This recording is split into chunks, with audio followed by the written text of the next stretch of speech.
12 strategi untuk melawan frustasi dan kemarahan. Ketika kita menghadapi kesulitan atau hasil yang diharapkan tidak terwujud, kita semua memiliki kecenderungan untuk menjadi kesal dan bahkan marah.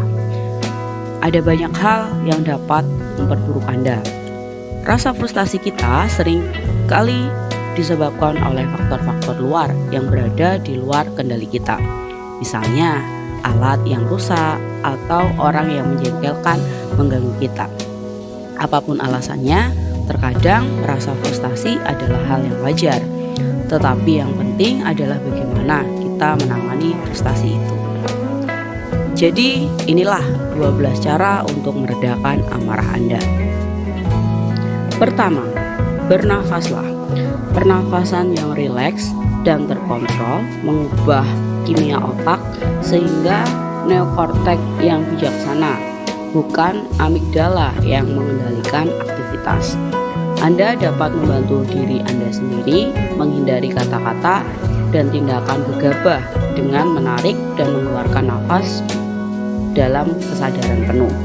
Sebelum Anda melanjutkan diri dari kebencian atau ketidakpuasan, istirahatlah dan tarik nafas, lalu hembuskan secara perlahan.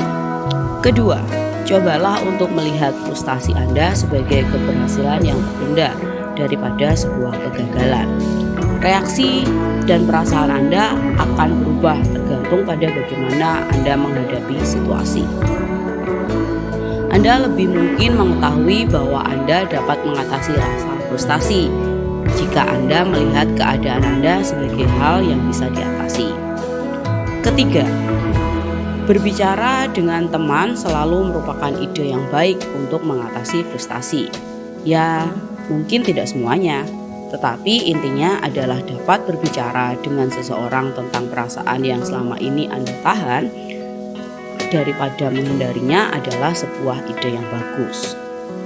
Mungkin saja teman Anda mempunyai solusi yang bisa membantu Anda. Temukan mentor atau konselor yang dapat mendukung dan membantu Anda menyelesaikan masalah jika Anda tidak memiliki banyak teman dekat. Bahkan, jika masalah tampak jelas, membicarakannya dengan seseorang akan memberikan Anda perspektif baru dan bahkan dapat membantu Anda.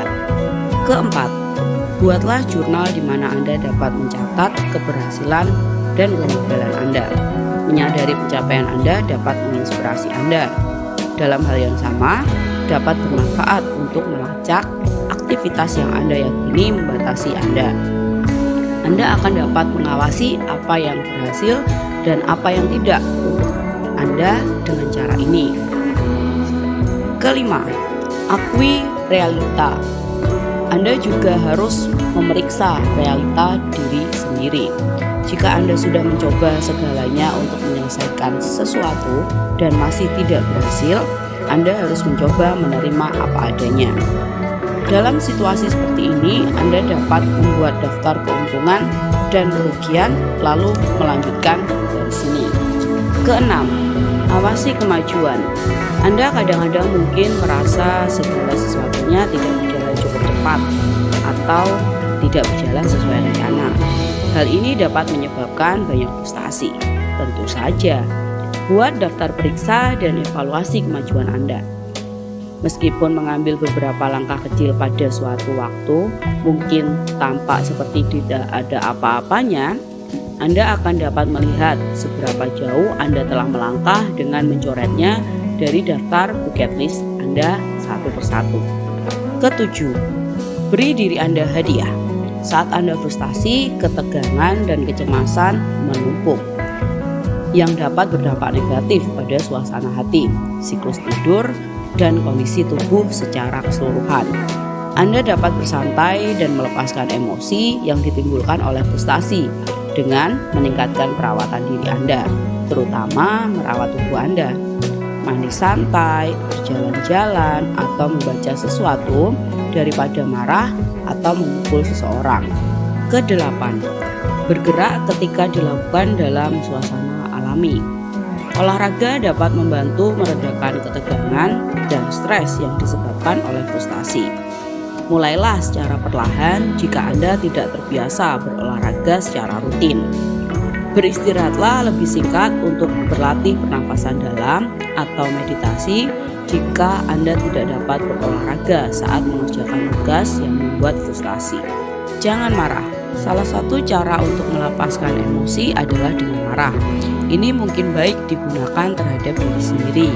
Cobalah untuk tidak berteriak pada orang lain.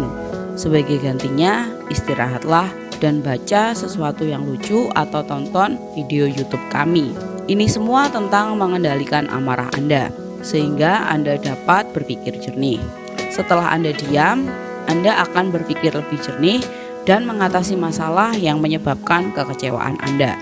Ke-10, berhenti menempatkan tanggung jawab pada orang lain yang mungkin bersalah atas frustasi Anda. Namun, menyalahkan diri sendiri hanya akan menghasilkan kondisi mental negatif yang akan menyebabkan lebih banyak kerugian daripada kebaikan. Karena itu, daripada terus-menerus menyalahkan diri sendiri, cobalah mencari solusi. Ke-11, kelilingi diri Anda dengan orang-orang positif. Anda bisa mendapatkan energi dari mereka, juga nasihat. Mereka mungkin berada dalam situasi yang sama dengan Anda, dan mereka mungkin dapat menghibur Anda. Ke-12, cobalah untuk optimis. Cobalah untuk memikirkan saat-saat dalam hidup Anda ketika Anda menghadapi tantangan tetapi bertahan. Ingatlah diri Anda bahwa ini seperti semua hal akan berlalu. Karena itu, lihat kembali saat ketika Anda merasa senang. Anda bisa melewati itu juga jika Anda menjaga sikap positif. Kita semua mengalami pasang surut dan terkadang menjadi frustasi. Selama Anda bekerja menuju impian dan tujuan Anda akan mengalami rasa frustasi di beberapa titik. Itu pasti terjadi.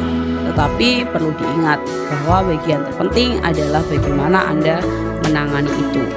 Jadi, bagaimana Anda menghadapi kemarahan dan frustasi? Silahkan berbagi dengan kami di bagian kolom komentar.